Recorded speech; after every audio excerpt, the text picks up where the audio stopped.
Welcome back to the Classic Film Club, where we dive deep into the legends of Hollywood's golden age.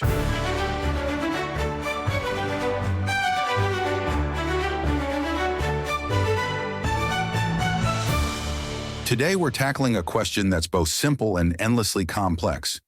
Who is Cary Grant? For many, the name Cary Grant conjures an image of effortless charm, debonair style, and a twinkle in the eye that could melt glaciers. He was in many ways the epitome of the leading man, a man who seemed to have been born with a tuxedo on. But beneath that polished exterior lay a fascinating life story, a journey from humble beginnings to international stardom. Born Archibald Leach in Bristol, England, on January 18, 1904, his early life was far from the glamour he would later embody. His father was an alcoholic tailor, and his mother suffered from mental health issues, leading to her institutionalization when Archie was just a boy. This early trauma deeply affected him, and he often spoke of a feeling of abandonment. He found solace and escape in the world of performance, joining a troupe of acrobats at a young age. This experience would prove invaluable, teaching him physical comedy, stage presence, and a remarkable sense of timing. At 16, he emigrated to the United States, initially working in vaudeville and touring with his acrobatic group.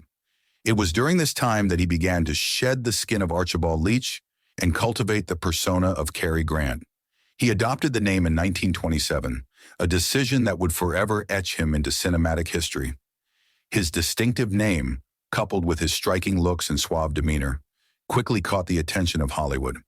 His early film career saw him in a variety of roles, but it was his transition to RKO Pictures in the early 1930s that truly launched him. He became a star with films like The Awful Truth in 1937 and Bringing Up Baby in 1938, both opposite the equally brilliant Katharine Hepburn. These screwball comedies, with their rapid-fire dialogue and chaotic situations, showcased Grant's impeccable comedic timing and his ability to play a man perpetually out of his depth, yet always maintaining his composure. But Cary Grant wasn't just a comedian. He could embody romance, adventure, and even a touch of danger. His collaboration with Alfred Hitchcock is legendary. In Suspicion, 1941, he played a charming but potentially sinister husband, leaving audiences guessing his true nature. Then came North by Northwest, 1959, a masterful thriller where he plays an innocent man mistaken for a spy, leading to a series of breathtaking chases and close calls. Hitchcock himself once said that Grant was the only actor he ever loved. And who can forget his iconic role as John Roby, the retired jewel thief, in To Catch a Thief, 1955.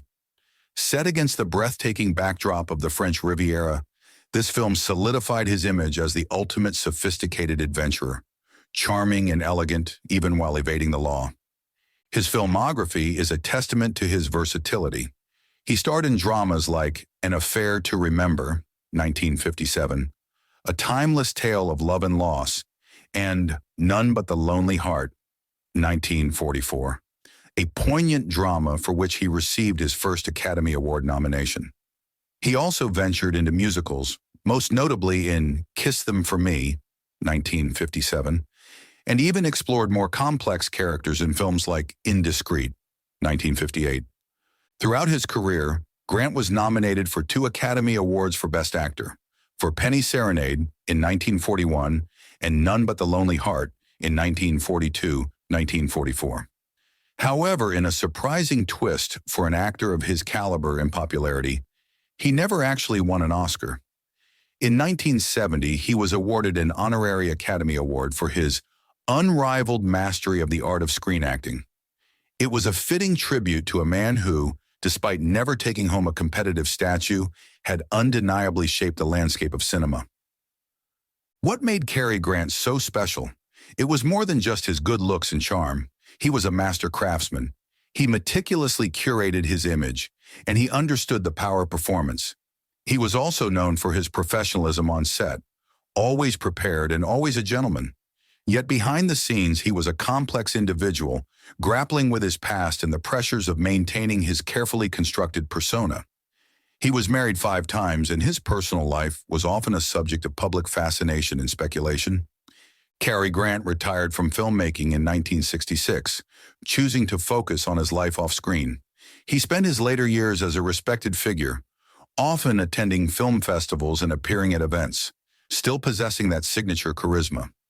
He passed away on November 29, 1986, at the age of 82, leaving behind a legacy of unforgettable performances and a timeless image of Hollywood glamour.